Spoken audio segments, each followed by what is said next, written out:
ጤና ይስጥልን ተከበራችሁ የሬዲዮ ቤተሰቦችና አድማጮች ዕለቱን ዜናዎችን እናሰማችኋለን። ዜናውን እናሰማችሁን ሀብታሙ አስፋና ታምሩገናን ባለንበት ሰዓት አቆጣጠር የዛሬ መጋቢት 3 ቀን 2017 ዓ.ም ዜናዎችን ከማሰማታችን በፊት አርዕስተ ዜናውን እናስቀድማለን።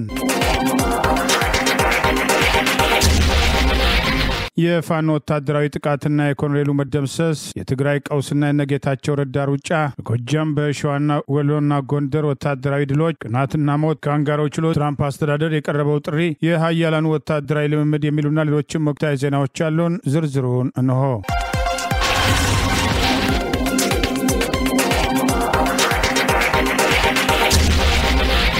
የአማራ ፋኖ በጎጃም በአነስተኛ ኃይል ድንገተኛ ጥቃት ሰንዝሮ በጠላት ላይ ጉዳት ማድረሱን አስታወቀ። ያሰለጠናቸውን የጤና ባለሙያዎች ያስመርቋል። የአብይ አገዛዝ ስልጣን አስጠባቂ ጦር በገነት አቦ ከተማ የ25 ንጹሐንን ሀብትና ንብረት ማውደሙም ተገለጸ።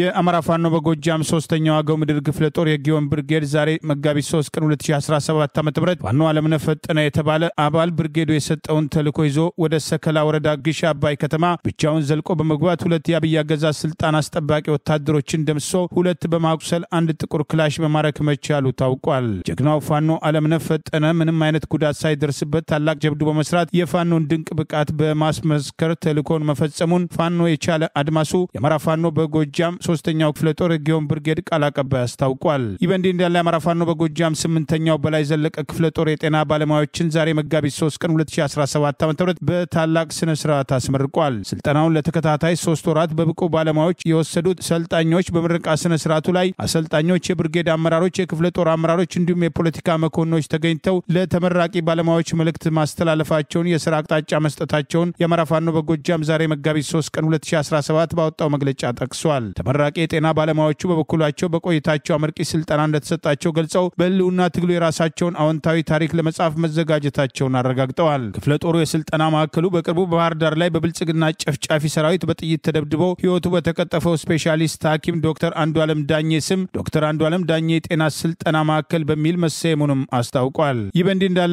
ከፋኖ ጋር ገጥሞ በተሸነፈ ቁጥር ሰላማዊ ሰዎችን የሚያጠቃው ራሱን መከላከያ ብለው የሚጠራው የአብይ አገዛዝ ስልጣን አስጠባቂ ጦር ዛሬ መጋቢት 3 ቀን 2017 ዓ.ም በገነት አቦ ከተማ የ25 ሰላማዊ ሰዎችን ሀብትና ንብረት ማውደሙን የነበልባሉ የገረመው ወንዳወክ ብርጌድ ቃል አቀባይ አስታውቋል። ለጠላት ያደሩ ወገኖች በገነት አቦ ከተማ የንጹሐን ሀብትና ንብረት ሲያወድሙ ፋኖ በተቆጣጠራቸው ገበዘ ማርያም ከተማ ለሚገኙ ባንዳዎች ሀብትና ንብረት ጥበቃ ጠላት ማድረጉ ተገልጿል። መጋቢት 1 ቀን 2017 በገነት አቦ ከተማ የሚገኙ ሁሉም ናፍጣና ቤንዚን ነጋዴዎች፣ አብዛኞቹ የቱሪዝም አገልግሎት ሰጪ ተቋማት፣ በርካታ የአልባሳት መሸጫ መደብሮች፣ አንዳንድ ልብስ ስፌቶች፣ የግል ክሊኒኮች፣ የግል መድኃኒት ቤቶች፣ 2 ሞተር ሳይክሎች፣ ኤሌክትሮኒክስ ጥገናና ሽያጭ ሱቆች፣ አብዛኞቹ ጫማ ቤቶችና ውስን ሸቀጣሸቀጥ ሱቆች በአብይ ዙፋን ጠባቂ ሰራዊት ተዘርፈዋል፣ የቀሩትም ወድመዋል ሲል ነበልባሉ የገረመው ወንዳወክ ብርጌድ ህዝብ ግንኙነት ባወጣው በዚሁ መረጃ አስታውቋል። በደረሰባቸው አካባቢዎች ሁሉ ያገኘውን ሀብትና ንብረት ከማውደም ተቆጥቦ የማያውቀው ራሱን መከላከያ ብሎ የሚጠራው የአብይ አገዛዝ ስልጣን አስጠባቂ ሰራዊት ከአሁን በፊትም በገነት አቦ ከተማ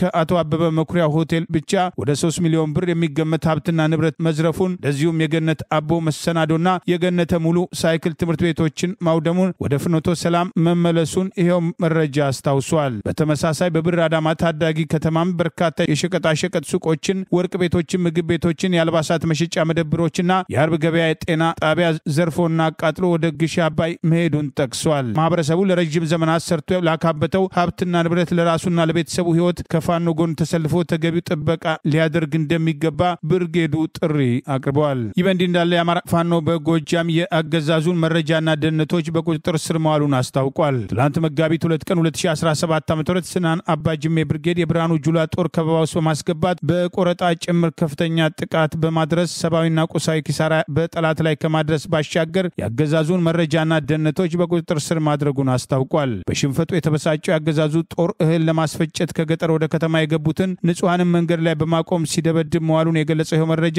አባጅሜ ብርጌድ ይመኑ ደሴ ስናማው እንዳለውና ልትገበው ቢያብል የተባሉ ባንዳ ያገዛዙ የመረጃና ደህንነቶችን በውጊያው የፋኖ መውጫ መግቢያ ለማጥናት ሲንቀሳቀሱ በቁጥጥር ስር እንደዋላቸው የአማራ ፋኖ በጎጃም ምክትል ቃል አቀባይ ፋኖ እስቲበል አለሙ ዘሪሁን አስታውቋል።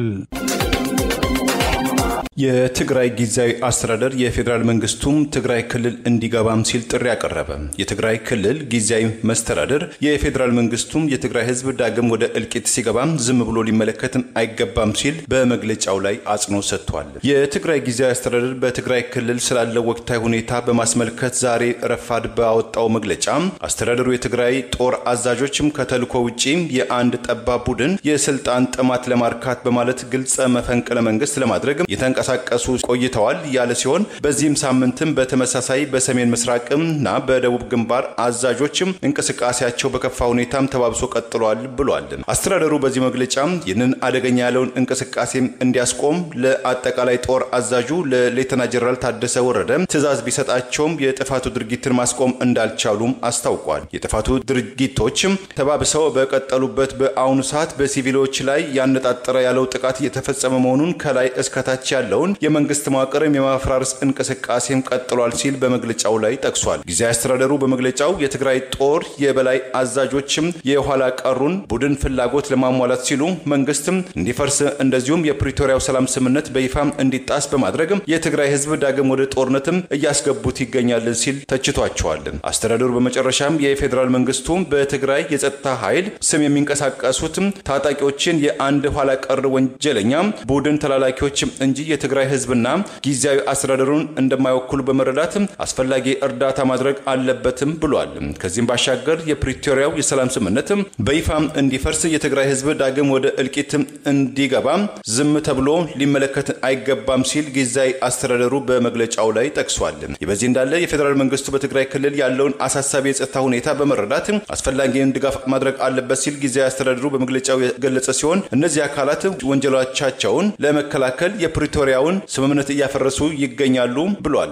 ይህ ሳይቆን ከቀረ ግን የትግራይ ህዝብም ሊወጣበት ወደማይችለው ያለው ሌላው ዙር ጥፋት እንደሚገባ መላው ህዝባችን ሊገነዘብ ይገባል ሲል የትግራይ ክልል ጊዜያዊ አስተዳደር በመግለጫው ማጠቃለያ ላይ አጽንኦትም ሰጥቷል። 4 የህወሓት ወታደራዊ አዛዦች ባለፉትም ቀናትም ከኃላፊነት እንዲወገዱ በአቶ ጌታቸው ረዳን ትዕዛዝ መተላለፉን ተከትሎ በዶክተር ደብረጽዮን የሚመራው ህወሓት ከትላንት በስቲያ ሌሊት ባወጣው መግለጫ በዚህ ወሳኝ ወቅት የሰራዊቱ ግንባር አዛዦችን አግጃለሁ ማለትም ሆነ ተብሎም ተጋላጭነት በትግራይ ክልል ውስጥ እንዲጨምር ለማድረግ የትግራይ ህዝብን ሉዓላዊነትና ደህንነትን አደጋ ላይ እንዲወድቅ ለማድረግ ያለመ ክህደት ነው ሲል የአቶ ጌታቸው ረዳን እርምጃ መንቀፉን መዘገባችን ይታወሳል። የአማራ ፋኖ በሸዋ አጼ ይኩኖ አምላክ ክፍለ ጦርና 77 ክፍለ ጦር በአገዛዙ ጥምር ኃይል ላይ ከፍተኛ ድል ማስመዝገባቸው ተገለጸ። የአማራ ፋኖ በወሎ ቤት አማራም ተጠናክሮ በቀጠለው ተጋድሎ በአርበኛ ኮማንዶ ብርሃኑ አሰፋ ዘንዶ የምትመራ ጥራሪ ክፍለ ጦር በጠላት ላይ ድል መቀዳጀቷ ተገልጿል። የአማራ ፋኖ በሸዋ አጼ ይኩኖ አምላክ ክፍለ ጦርና 77 ክፍለ ጦር በአገዛዙ ጥምር ኃይል ላይ ከፍተኛ ድል መቀዳጀታቸውን ዛሬ መጋቢት 3 ቀን 2017 ዓ.ም ባወጣው መግለጫ ጠቀሰ። በዛሬ ወለት የአማራ ፋኖ በሸዋ ይኩኖ አምላክ ክፍለ ጦር ከ77 ክፍለ ጦር ጋር በመቀናጀት በይፋት ቀጠና ኤፍራታና ግድም ወረዳ በሁለት ግንባር በአገዛዙ ጥምር ኃይል ላይ በወሰዱት የተቀናጀ ጥቃት ከፍተኛ የሆነ ሰብአዊና ቁሳዊ ኪሳራ በጠላት ላይ ማድረሳቸውን የአማራ ፋኖ በሸዋ ቃል አቀባይ ዶክተር አብደላ እድሪስ በላከው በዚሁ የህዝብ ግንኙነት መግለጫ አስታውቋል። የመጀመሪያ መነሻውን ኤፌሶን አጣይ አድርጎ በፈረድ ውሃ ወደ ካራ ለጎማ ይንቀሳቀስ የነበረው ራሱን መከላከያ ብሎ የሚጠራው ኃይል ከባንዳዎች ጋር የፈጠረው ጥምረት ኃይል የአማራ ፋኖ በሸዋ አጼ ይኩኖ አምላክ ክፍለ ጦር ፕሮፌሰር አስራት ብርጌድ 5ኛ ሻለቃና የ77 ክፍለ ጦር 2 ሻለቆች የተሳተፉ ሲሆን በአገዛዙ በኩል ዙ 23 ሞርተርና በርካታ የቡድን መሳሪያ ከ5 ሻለቃ በላይ አሰልፎ የመጣ ቢሆንም የወገን ኃይል ቀደም ብሎ መረጃው ደርሶት ስለነበር ይዞት የመጣውን ዙ 23 ጭምር ከጥቅም ውጪ በማድረግ በርካታ ኃይሉን በመደምሰስ ከፊሉን ቁስለኛ በማድረግ በህይወት የተረፈው ወደ አጣዬ ከተማ መፈርጠጡን ይኸው መግለጫ አስታውቋል። በአገዛዙ መንደር ከፍተኛ ሽብር የተፈጠረበት የፋኖ ወታደራዊ ጥቃትን ተከትሎ ሁለተኛው ግንባር መነሻው መሃል ሜዳ አድርጎ አርብ ገበያን ለመውረድ የተንቀሳቀሰው ራሱን መከላከያ ብሎ የሚጠራው የአብይ አገዛዝ ስልጣን አስጠባቂ ጦር የአማራ ፋኖ በሸዋ አጼ ይኩኖ አምላክ ክፍለ ጦር ፕሮፌሰር አስራት ብርጌድ 4ኛ ሻለቃ በወሰደችው መብረቃዊ ጥቃት አገዛዙ አሰልፎ የመጣው ኃይል ግማሽ ኃይሉ ሙትና ቁስለኛ የሆነበት ሲሆን ይዞት በመጣው አምቡላንስ ቁስለኛና አስክሬኑን በመጫን ወደ መሃል ሜዳ የቀረ ኃይሉ መፈርጠጡን ይኸው መግለጫ አስታውቋል። በአካባቢው ማህበረሰብ እልልታ ታጅቦ ሲካሄድ የዋለው ይህ ድንቅ ኦፕሬሽን በአማራ ፋኖ አሸናፊነት መደምደሙን የጠቀሰው የአማራ ፋኖ በሸዋ ህዝብ ግንኙነት ክፍል በሁለቱም ግንባሮች የተፈጸመው ጀብዱ ውጤት ከፍተኛ ከመሆኑ በላይ አካባቢው ማህበረሰብ ጠላትን ሲደመስስና ሲያባርር በልልታና በፉከራ ታጅቦ እንደነበርም አስታውቋል። ይህ በእንዲህ እንዳለ የአማራ ፋኖ በወሎ ቤተ አማራ ተጠናክሮ በቀጠለ የህልውና ተጋድሎ በአርበኛ ኮማንዶ ብርሃን አሰፋ ዘንዶ የምትመራ ጥራሪ ክፍለ ጦር ታላቅ ጀብዱ መፈጸሟን ዛሬ መጋቢት 3 ቀን 2017 ባወጣው መግለጫ አስታውቋል። የአማራ ፋኖ በወሎ ቤተ አማራ ላስታ አሳምነው ኮር ጥራሪ ክፍለ ጦር የተውጣጡ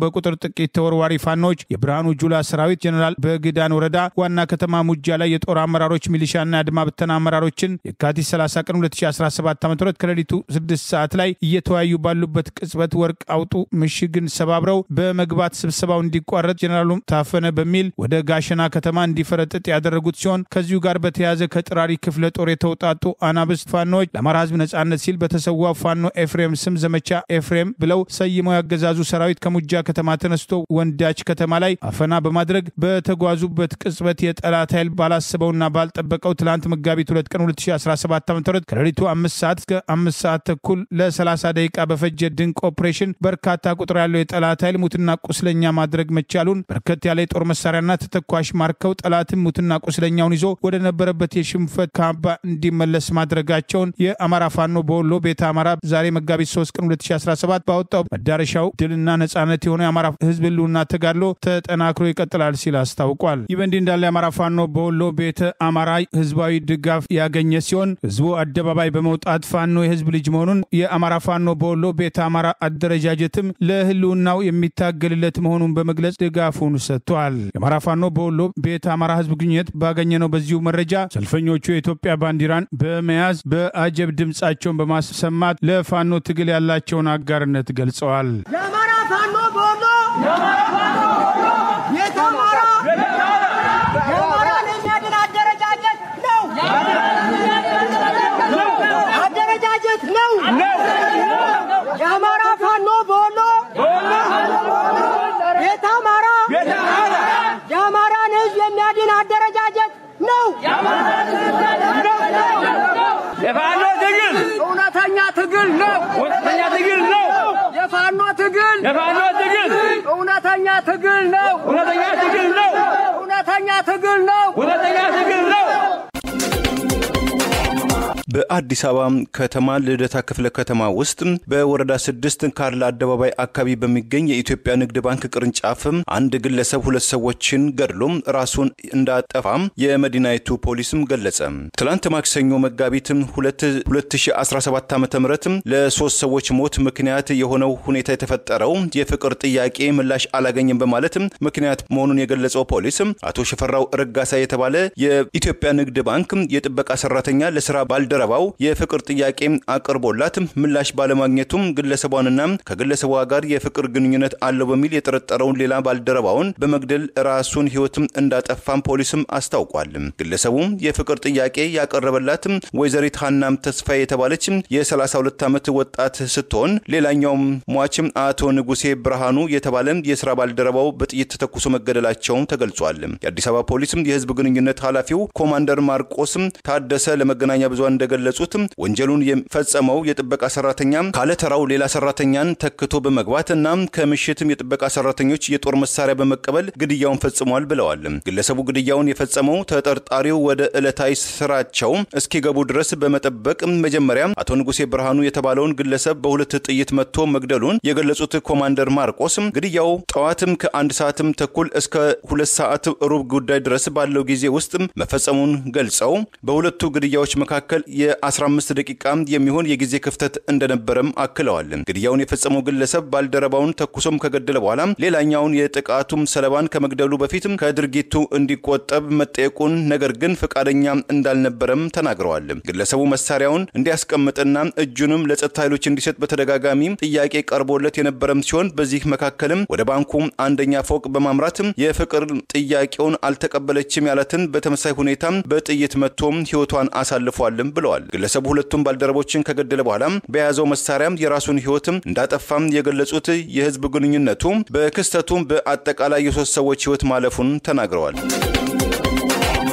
የአማራ ፋኖ አንድነት በጎንደር በማዕከላዊ ጎንደር ዞን ደባርቅና ደርቃይ ወረዳ ከባድ ውጊያ ባለፉት 2 ቀናት ማካሄዱን ከትላንት እስከ ዛሬ በነበረው ውጊያ 60 ያገዛዙ ስልጣን አስጠባቂ ወታደሮች ሲማረኩ 110 ክላሽንኮቭ 10 ብሬንና 12 ስናይፐር መማረኩ ተገለጸ። የአማራ ፋኖ አንድነት በጎንደር ድብ ጠለም ተከዜ ክፍለ ጦርና ጭና ክፍለ ጦር ከትላንት መጋቢት 2 ቀን 2017 ከቀኑ 9 ሰዓት ጀምሮ እስከ ዛሬ መጋቢት 3 ቀን 2017 ዓ.ም ድረስ በዘለቀ ውጊያ በሰሜን ጎንደር ዞን ማዕከላዊ ደባርቅና አዲ አርቃይ ወረዳ ከባድ ውጊያ በማካሄድ በጠላት ላይ ከፍተኛ ሰብአዊና ቁሳዊ ኪሳራ በማድረስ 60 አብይ አገዛዝ ስልጣን አስጠባቂ ጦር አባላትን ሲማርኩ 12 ስናይፐር 10 ብሬን መማረካቸውን የድብ ጠለም ተከዜ ክፍለ ጦር ቃል አቀባይ ፋኖ ሸቱ ዘነበ ያሰራጨው መረጃ ገልጿል። የአማራ ፋኖ አንድነት በጎንደር ድብ ጠለም ተከዜ ክፍለ ጦርና ጭና ክፍለ ጦር በተናበበና በተቀናጀ መንገድ የወሰዱትን ይህንን ከፍተኛ ውጊያ ተከትሎ ራሱን መከላከያ ብሎ የሚጠራ አብይ አገዛዝ ስልጣን አስጠባቂ ጦር 60 አባላት ከነትጥቃቸው እጃቸውን ሰልቅለው ሲማረኩ 110 ክላሽንኮቭ 10 ብሬን 12 ስናይፐር መማረኩን ውጊያው ከፍተኛ ቢሆንም በግንባሩ ፋኖ ድል ማድረጉ ተገልጿል። በዚህ ውጊያ ጠላት ከፍተኛ ሰብአዊና ቁሳዊ ኪሳራ የደረሰበት ቢሆንም የከባድ መሳሪያ ሽፋን በመስጠት ምን ያህል እንደተደመሰሱና ምን ያህል እንደቆሰሉ ለጊዜው ማወቅ አለመቻሉን ከጠለም ተከዜ ክፍለ ጦር ህዝብ ግንኙነት የወጣው ይሄው መረጃ ይጠቅሳል። በጎንደር ቀጠና በፋኖ ከመደምሰስ የተረፉት የሰሜን ምዕራብ እዝ ክፍለ ጦሮች የተውጣጡ የአብይ አገዛዝ ስልጣን አስጠባቂ ሰራዊት አባላት መካከል የተማረኩት ቃላቸውን ለፋኖ የሰጡ ሲሆን ውጊያው ከባድ እንደነበር በፋኖ የደረሰባቸውን ከፍተኛ ምት ተከትሎ በርካቶች መደምሰሳቸውን የአማራ ፋኖ አንድነት በጎንደር የድብ ጠለም ተከዜ ክፍለ ጦርና የጭና ክፍለ ጦር የሰራዊት አባላት የሰሩት ታላቅ ጀብዱ በጠላት ላይ ከፍተኛ ሰብአዊና ቁሳዊ ኪሳራ ማድረሱ ተገልጿል። በእንዲህ እንዳለ የአማራ ፋኖ አንድነት በጎንደር በታችና ማዕከላዊ አርማጮ የሚንቀሳቀሰው በሻለቃ አንተነህ ድረስ የሚመራው 6 ብርጌዶችን ያካተተው አርበኞች ክፍለ ጦር በሽመልስ በር ቀጠና በጃን ሱማና ካርማ መካከል ለ2 ተከታታይ ቀናት በተደረጉ ተጋድሎች በደፈጣና በሽምቅ ውጊያ ከ70 በላይ ጠላት መደምሰሱን በርካቶች መቁሰላቸውን በተጨማሪ ወጣው ወታደራዊ መረጃ ይገልጻል። በዚህ ከፍተኛ ወታደራዊ ትንቅንቅ ከወገን የተሰዋ ባይኖርም 3 ጀግና የፋኖ አባላት የመቁሰል አደጋ እንደደረሰባቸው ለማወቅ ተችሏል። በሌላ በኩል ፋኖዎች ሰርጎ ገቦችን የማጥራት እርምጃቸውን አጠናክረው ቀጥለዋል። የዳንግላ ፋኖች በጉድምሪ ቀጠና ላይ ለጠላት መረጃ በመስጠት አስከብቦ ሊያስጨፈጭፋቸው የነበረ ሰርጎ ገብ ባንዳ የሆነውን ትእዛዙ ስሜነ በቅጥል ስሙ ወገቤ በደረሳቸው መረጃ ክትትል እያደረጉበት መሆኑን አውቆ ለብልጽግና እጁን መስጠቱ ታውቋል። ግለሰቡ እንደ እውነተኛ ፋኖ በመምሰል የብልጽግናን ድራማ ለመስራት ፊልም መቀረጹና ፎቶግራፍ መነሳቱን ከአካባቢ የወጣው መረጃ ይገልጻል። የፋኖ አደረጃጀቶች ሰርጎ ገቦችን በማጥራት ትግሉን በማጠናከር የተለያዩ እርምጃዎችን ሲወስዱ መቆየታቸው አይዘነጋም። ፋኖ የአገዛዙን ስልጣን አስጠባቂ ጦር ስቦ ማስከዳት በሚል ስትራቴጂ እየተጠቀመ ሲሆን አገዛዙ በተቃራኒው በሰርጎ ገብነት ያሰለፋቸውን ስቦ እያወጣ መሆኑን ከዚህ ቀደም መረጃዎችን ጠቅሰን መዘገባችን አይዘነጋም። የአማራ ብሔር ተወላጆች በማንነት ሳቢያ ተደጋጋሚ ጥቃት በሚፈጸምባቸው ወለጋ ያገዛዙ 67ኛ ክፍለ ጦር አዛዥ ተገደለ። ኮሎኔል ገመቹ ድርባባ የአብይ አገዛዝ ስልጣን አስጠባቂ ጦር 67ኛ ክፍለ ጦር አዛዥ ትላንት ማታ መጋቢት 2 ቀን 2017 ዓ.ም ነቀምት ከተማ ደሳለኝ ሆቴል ሩም 4 ውስጥ ባልታወቁ ኃይሎች በተወሰደበት ድንገተኛ ጥቃት መገደሉ ታውቋል። በአማራ ህዝብ ላይ የሚከፈተውን ጥቃት ተከትሎ ህዝቡ ራሱን ለመከላከል የአማራ ፋኖ በወሎ በማቋቋም እንቅስቃሴ ያደረገ ሲሆን ራሱን መከላከያ ብለው የሚጠራው ያገዛዙ ስልጣን አስጠባቂ ጦር የኦሮሚያ ልዩ ኃይል ሚሊሻና የአካባቢው ሰላም አስጠባቂ የሚባሉ በተደራጀና በተናበበ መንገድ በተደጋጋሚ የአማራ ብሔር ተወላጆች ራሳቸውን ከጥቃት እንዳይከላከሉ ትጥቅ በማስፈታት በኦነግ ሸኔ ስም ተደጋጋሚ ጭፍጨፋ ሲያደርጉ ይኸው ኮሎኔል ከፍተኛ ሚና እንደነበረው ከአካባቢው የወጣው መረጃ ይገልጻል። ኮሎኔል ገመቹ ድርባባ መስከረም 16 ቀን 1964 ዓ.ም መወለዱና ትላንት መጋቢት 2 ቀን 2017 ዓ.ም በተወሰደበት ድንገተኛ ጥቃት ካለፈ በኋላ ያገዛዙ ስልጣን አስጠባቂ ጦር እረፍቱን በተመለከተ ለቤተሰቦቹ አሳውቆ ዛሬ ስርዓተ ቀብሩ ሳይፈጸም እንዳልቀረ ከአካባቢ ያገኘነው ተጨማሪ መረጃ ይገልጻል። የአማራ ፋኖ በጎጃም ዋና ቃል አቀባይ ፋኖ ማርሸት ጸሐው 8ኛው ኮሎኔል ተሰናበተ፣ አንድ ባንድ ለቅመን እንጨርሳቸዋለን፣ አንዴ ገጥመን መስሎኝ በማለት በኮሎኔል ገመቹ ድርባባ አጋ ላይ የተወሰደውን ወታደራዊ እርምጃ በተመለከተ በማህበራዊ ገጹ አስተያየቱን አስፍሯል። በእንዲህ እንዳለ የአማራ ማህበር በአሜሪካ በቅርቡ የካቲት 28 ቀን 2017 ዓ.ም ባወጣው መግለጫ የካቲት 24 ቀን 2017 ዓ.ም በኦሮሚያ ክልል ወለጋ ሆሮ ጉድሩ በአቤ ደንጎሮ ወረዳ አረንጋባ ቀበሌ የኦሮሞ ብልጽግና ፓርቲ አገዛዝ ወታደሮች 2 የአማራ ብሔር ተወላጆች በግፍ መገደላቸውን ከምንጮቹ ማረጋገጡን ጠቅሶ ይፋ ማድረጉ አይዘነጋም። ከዚህ ቀደም ጥቃቱ በተፈጸመበት አካባቢ የሚኖሩ የአማራ ገበሬዎች ትጥቃቸውን በአገዛዙ ወታደሮች እንዲፈቱ መደረጉን ያስታወሰው ማህበሩ በዕለቱ የአገዛዙ ወታደሮች በተለይ የኦሮሚያ ክልል አድማ በታኝ ፖሊሶችና የክልሉ ሚሊሻዎች ወደ አካባቢው በመንቀሳቀስ የሰብል ስብሰባ ስራቸውን አጠናቀው ጥበቃ ላይ የነበሩ 3 አርሶ አደሮችን ያገኙ ሲሆን በከፈቱባቸው ተኩስ 2ቱን ሲገደሉ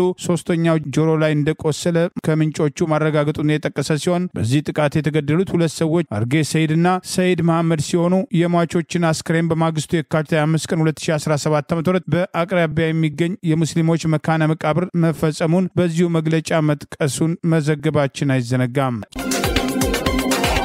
በትግራይ ክልል የሚታየው የግጭት ደመናም ወደ ለየለትም ደም አፋሳሽ ጦርነትም እንዳይሸጋገር ቀጠናዊ ቀውስም እንዳያስከትል የአሜሪካ አስተዳደር ጣልቃ ይግባልን ሲሉ ዲያስፖራም ተጋሮችም ጥሪ ያቀረቡ። በትግራይ ጉዳይ ዝም አንልም ዘ አይ ካንት ቢ ሳይለንት አባውት ትግራይ የተሰኘ አፍቃሪ ዲሞክራሲ የትግራይ ብሔር ተወላጆች ቡድን ለፕሬዚዳንት ዶናልድ ትራምፕ የድረሱልን ጥሪ በማለት በላኩትም የተማጽኖ ደብዳቤ በትግራይ ክልል በአሁኑ ወቅት የሚታየው የደህንነትም ስጋትም ከጊዜ ወደ ጊዜ እየሽቆለቆለ መጥቷል። ይህ ቀውስ ለአፍሪካ ቀንድና ለቀይ ባህር ኮሪደር ከዚያም አልፎም ለዓለም አቀፉ ደህንነትና ኮሜርስ ይተርፋል ያሉትም ተጋሩ ዲያስፖራዎች የአሜሪካ አስተዳደር ትኩረቱን ወደ ቀጠናዊ እንዲያዘነብል አፋጣኝ እርምጃም እንዲወስድ ሲሉም ጥሪ አቅርበዋል። አፍቃሪ ማርክሲስት ያሏቸው የህወሓት ሊቀመንበሩ ዶክተር ደብረጽዮን ገብረ ሚካኤል፣ ወይዘሮ ፈትለወርቅ ገብረ እግዚአብሔር ወይ ሞንጀሪኖ፣ አቶ ዓለም ገብረዋድ፣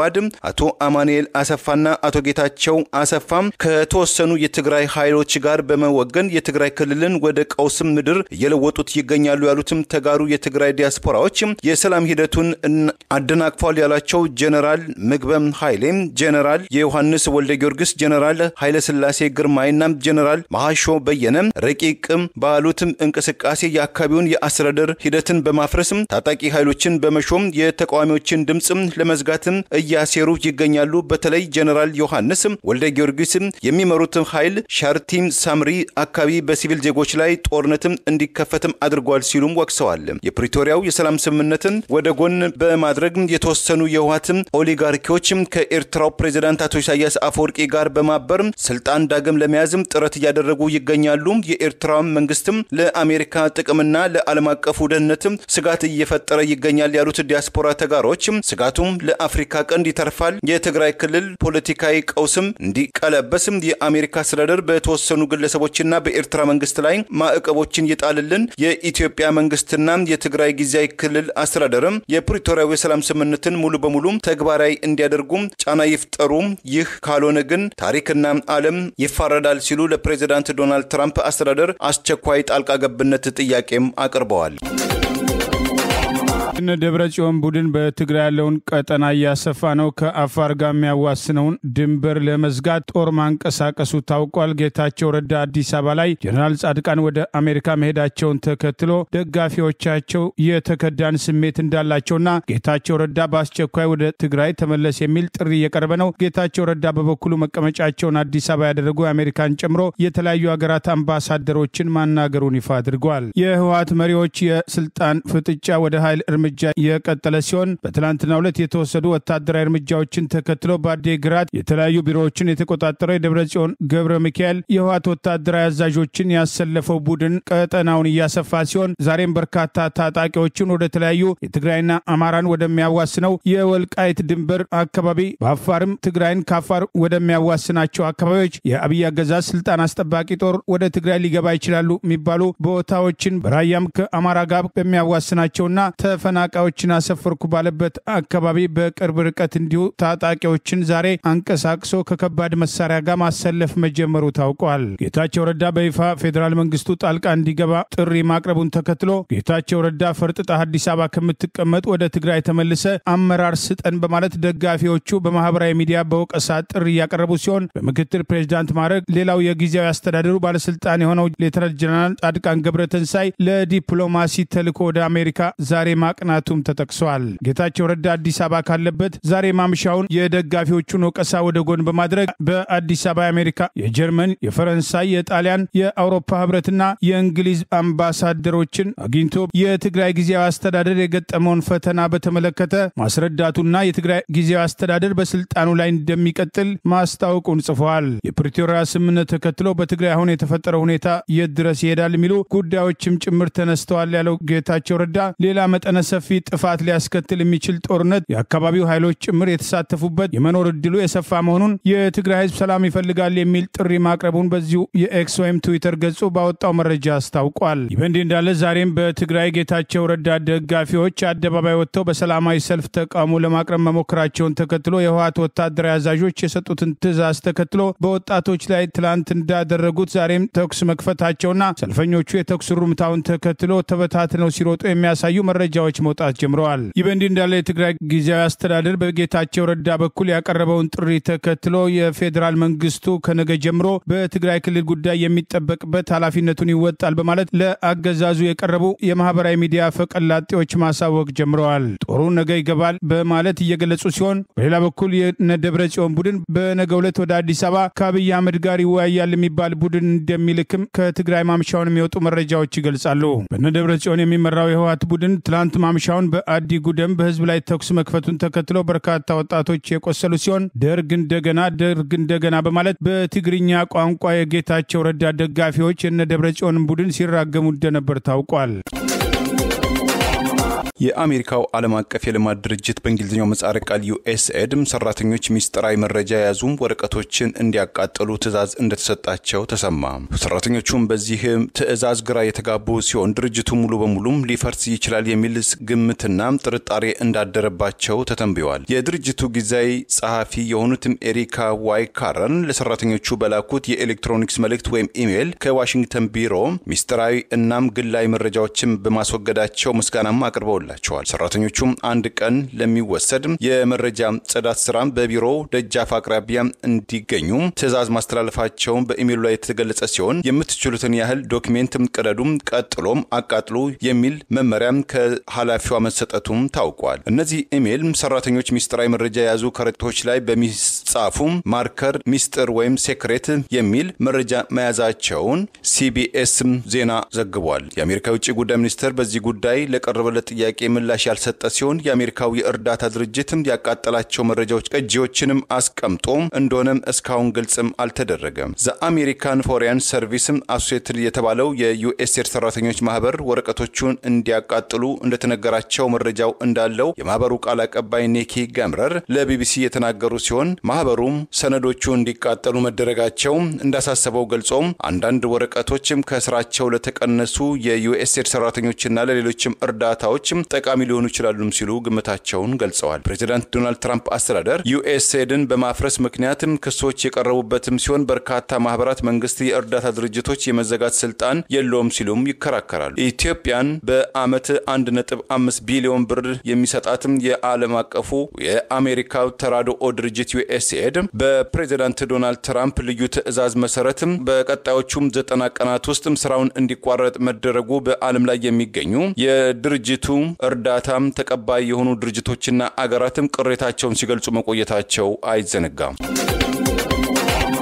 የአማራ ብሔር ተወላጅ ከሆኑ የህሊናና የፖለቲካ እስረኞች መካከል ዛሬም 4 የፖለቲካ እስረኞች በ3 መዝገብ ካንጋሮ ፍርድ ቤት የቀረቡ ሲሆን አቃቤ ሕግ ለፈጠራ ክሱ አለኝ ካላቸው ምስክሮች መካከል የተወሰኑትን ማሰማቱ ታውቋል። በማንነታቸው ሳቢያ ከታሰሩ የአማራ ብሔር ተወላጅ የህሊናና የፖለቲካ እስረኞች መካከል ዛሬ መጋቢት 3 ቀን 2017 በፌዴራል ከፍተኛ ፍርድ ቤት ልታ ምድብ ህገ መንግስትና ጸረ ሽብር ወንጀል ችሎት በእነ ተመስገን ጌትነት መዝገብ 12 በእነ ማይክ መዝገብ 1 በእነ መላክ ምሳሌ መዝገብ 13 የህሊናና የፖለቲካ እስረኞች ችሎት የቀረቡ ሲሆን አቃቤ ሕግ በሽብር ስም ላቀረበባቸው የፈጠራ ክስ ምስክሮች ማሰማቱ ታውቋል። በነተመስገን ጌትነት መዝገብ 12 ሰዎች በተካተቱበት በዚህ መዝገብ ከመካከላቸው 3ቱ በሌሉበት የተከሰሱ በመሆኑ ቀሪዎቹ 9 ሰዎች ከቃሊቲና ቅሊንጦ ማረሚያ ቤት ዛሬ በችሎት መገኘታቸውን ሂደቱን የተከታተሉ ወገኖች የላኩት መረጃ ይገልጻል። ተከሳሾቹ ዛሬ መጋቢት 3 ቀን 2017 በፌዴራል ከፍተኛ ፍርድ ቤት ልደታ ምድብ ሁለተኛ ወንጀል ችሎት የቀረቡ ሲሆን መዝገቡ መዝገቡ የተቀጠረው የአቃቢ ህግ ምስክሮችን ለመስማት እንደነበር ታውቋል። በዚህ መሰረት በዕለቱ አቃቢ ህግ አሉኝ ካላቸው 25 ምስክሮች መካከል 10 ምስክሮች ማቅረቡን ከገለጸ በኋላ 4 ወንድና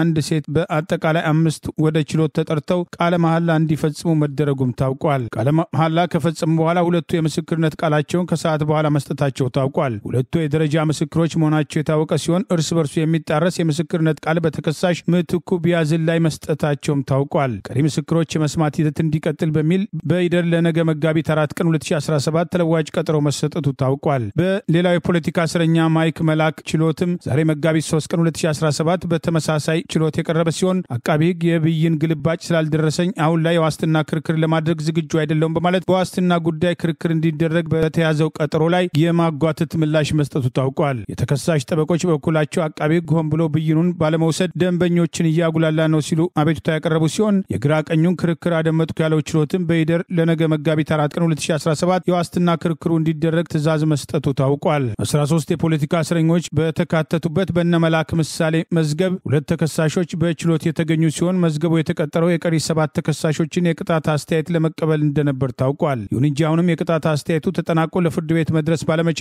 ለመጨረሻ በሚል ለመጋቢት 9 ቀን 2017 ዓ.ም ተለዋጭ ቀጠሮ ተሰጥቷል። ይህ በእንዲህ እንዳለ 7ቱ የአማራ ብሔር ተወላጅ ኮሎኔሎች በተገኙበት በአማራ ብሔር ተወላጅ የፖለቲካና ህሊና እስረኞች መካከል በእነ ቴዎድሮስ ታምራይ መዝገብ 23 ተከሳሾች ትላንትና መጋቢት 2 ቀን 2017 ዓ.ም ከቅሊንጦ ማረሚያ ቤት ችሎት ተገኝቶ የነበረ ሲሆን መዝገቡ የተቀጠረው አቤኔዘር አሽኖ ኪዶ የተባለው የአቃቢ ህግ ምስክር ከየካቲት 25 ቀን 2017 ጀምሮ ለስድስተኛ ቀን የሚሰጠውን ምስክርነት ቃል ለመስማት ሂደቱን ለማስቀጠል የነበረ ቢሆኑም ምስክሩ ለስድስተኛ ቀን በችሎት ተገኝቶ ጠበቆች ለሚያቀርቡለት መስቀለኛ ጥያቄ ምላሽ ሰጥ የዋለ ሲሆን የመስቀለኛ ጥያቄው ሊጠናቀቅ ባለመቻሉ ለሰባተኛ ቀን በይደር ለዛሬ መጋቢት 3 ቀን 2017 ተቀጥሮ ነበር። ስሙን ጭምር የዋሸው የአቃቢ ህግ ምስክር የተምታቱ የምስክርነት ቃሉን መስጠቱ ታውቋል። የአብይ አገዛዝ በአማራ ብሔር ተወላጅ የህሊናና የፖለቲካ እስረኞች ላይ ሐሰተኛ ምስክሮችን እስከ ማሰልጠን መድረሱን ባለፈው ዓመት ክረምት መረጃዎችን ጠቅሰን ስልጠናውን በናዝሬት አዳማ ይሰጥ እንደነበር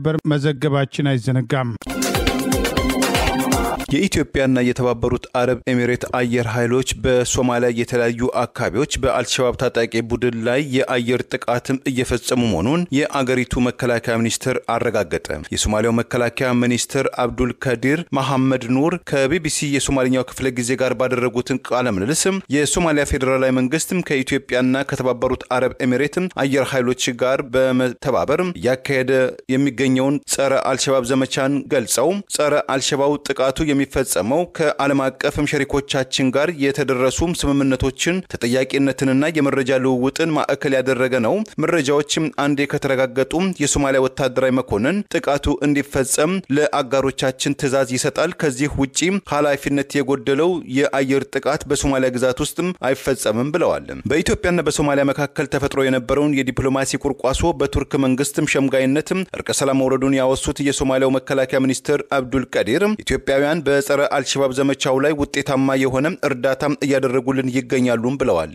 እንደ ሶማሊያው መከላከያ ሚኒስትር ገለጻ ሰሞኑን በመካከለኛው ሸበሌ አካባቢ በአልሸባብ ታጣቂ ቡድኖች ላይ የሚካሄደው የአየር ጥቃት አልሸባብን ከሎጂስቲክና ወታደራዊ እንቅስቃሴ ለመግታት መሆኑን ጠቅሰው ሰሞኑን ወሳኝ የሆነው ድልድይን እንዲፈርስ በመደረጉ አልሸባብ በምስራቅና በምዕራብ አቅጣጫዎች የሚያደርገውን እንቅስቃሴ ዳግም ለመቀጠል መገደዱን ገልጸዋል። የሶማሊያው መከላከያ ሹም የሶማሊያ መከላከያ ሰራዊት የተወሰኑ ቦታዎችን ለአልሸባብ አሳልፎም ለመስጠት መገደዱን ነገር ግን በታጣቂው ቡድን ላይ በቅርቡ በተወሰዱ እርምጃዎች 18 የታጣቂ ቡድን ተሽከርካሪ መኪናዎች መውደማቸውን ወደ 400 የሚጠጉም ታጣቂዎችን መገደላቸውንም ተናግረዋል።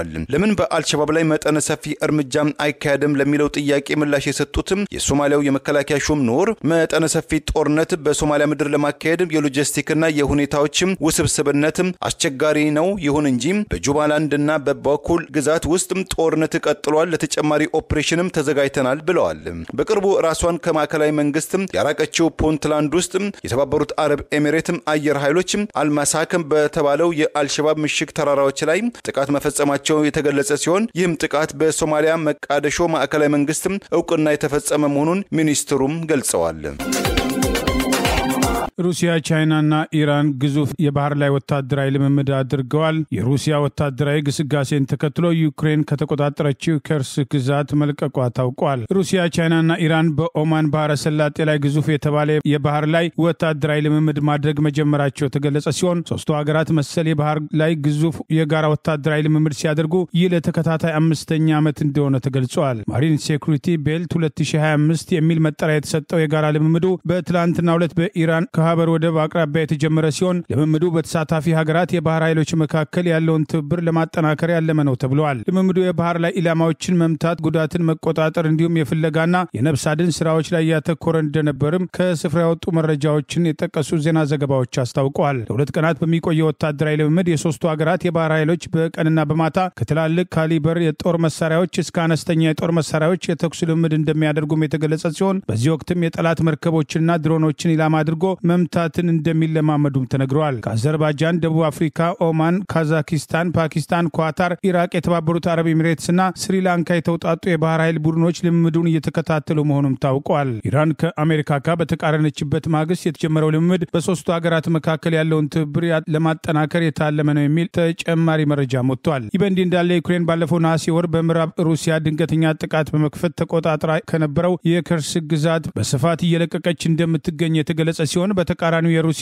ጦር አድማሱን እያሰፋ መሄዱ ታውቋል። ግዛቱን ለማስለቀቅ የሩሲያ ጦር በግስጋሴው ሲቀጥል የዩክሬን ወታደሮች በበኩላቸው በከባድ ውጊያ የተቆጣጠሯቸውን ጠንካራ ይዞታዎች ለቀው እየወጡ እንደሚገኙ ኪየቭ ባልተጠበቀ ጥቃት ተቆጣጥራ የነበረችውን የኩርስ ግዛት የወታደሮቿን የውጊያ ሞራል ከመጨመሩ ባለፈ በጦርነቱ የመደራደር አቅሟን አሳድጎት እንደነበር ሲዘገብ መቆየቱ አይዘነጋም። ከ7 ወራት ከባድ ውጊያ በኋላ የዩክሬን ይዞታዎች ቀስ በቀስ እየቀነሱ ሲመጡ ሩሲያ በበኩሏ ካሳለፍነው ሳምንት ጀምሮ በርካታ ስፍራዎችን በድጋሚ መቆጣጠሯን ቀጥላለች። የሩሲያ መከላከያ ሚኒስቴር በዛሬው ዕለት ባወጣው መግለጫ በግዛቱ ተጨማሪ 5 መንደሮችን መያዙን ያስታወቀ ሲሆን የክሬምሊን ቃል አቀባይ ዲሚትሪ ፔስኮቭ በበኩላቸው የውጊያ ውሎች ተለዋዋጭነት ለሩሲያ ማድላታቸውንም ተናግረዋል። ሮይተርስ በዘገባው በሩሲያ ዘጋቢዎችና በመንግስት ሚዲያዎች የተጋራውን የግዛት ማስለቀቅ የሚያሳይ ቪዲዮ ከገለልተኛ ወገን ማረጋገጥ አልቻልኩም ሲል ጠቅሷል። በዩክሬን ድንበር አቅራቢያ በምትገኘውና የዩክሬን ሎጂስቲክ ማስተላለፊያ በምትጠቀምበት ሱድዛ በተባለው ስትራቴጂካዊ አካባቢ የሩሲያ ወታደሮች የሀገሪቱን ባንዲራ ሲሰቅሉ በቪዲዮም ታይተዋል። የዩክሬን ከፍተኛ አዛዥ በዚህ ሳምንት ወታደሮቻቸው በኩርስ ግዛት እየተከበቡ እንደሚገኙ ለተሰራጨው ዘገባ በሰጡት ማስተባበያ የተሻለ የመከላከል ስፍራ ለመያዝ ነው የለቀቅ ነው ሲሉ ማስተባበያ ሰጥተዋል። ስኮዶቭስኪ ዲፌንደር የተሰኘው የዩክሬን ወታደራዊ ዘጋቢ በቴሌግራም ገጹ ላይ ባሰራጨው መረጃ የዩክሬን ጦር ኃይሎች ኩርስክን ለቀው እየወጡ ነው፣ እስከ አርብ ድረስ ምንም የዩክሬን ወታደር በስፍራው አይኖርም በማለት አስታውቋል። ሩሲያዊው ገለልተኛ የፖለቲካ ተንታኝ ሩስላን ሌቪቭ በበኩሉ የዩክሬን ጦር ለተጨማሪ 2 ቀናት በግዛቱ ለመቆየት ሊዋጋ ይችላል፣ ነገር ግን የጊዜ ጉዳይ ካልሆነ የኩርስ ግዛት ወረራ በጣም በአጭር ቀን ሙሉ በሙሉ ይቀለበሳል ሲል አስቀድሞ አስታውቆ ነበር። ለዛሬ ያሉን ዜናዎች እነዚህ ናቸው። ዜናውን ስታደምጡ ለቆያቸው የህብር ሬዲዮ ቤተሰቦችና አድማጮች ምስጋናችን ድረሳችሁ። የህብር ሬዲዮ ኦፊሻል ዩቲዩብ ቻናላችንን ሰብስክራይብ ያላደረጋችሁ ሰብስክራይብ በማድረግ በተጨማሪም የደወል ምልክቱን በመጫን የህብር ሬዲዮ ቤተሰብ እንድትቀላቀሉ በአክብሮት እንጋብዛለን። እንደወትሮ ሁሉ የህብር ሬዲዮ ቤተሰቦች ፕሮግራሞቻችንን ላይክ በማድረግ ሼር በማድረግ አስተያየቶቻችሁን በመስጠት አብሮነታችሁን እንድትገልጹ በአክብሮት እንጠይቃለን። በድጋሚ እናመሰግናለን። ጤና ይስጥልን። ቸር እንቆይ።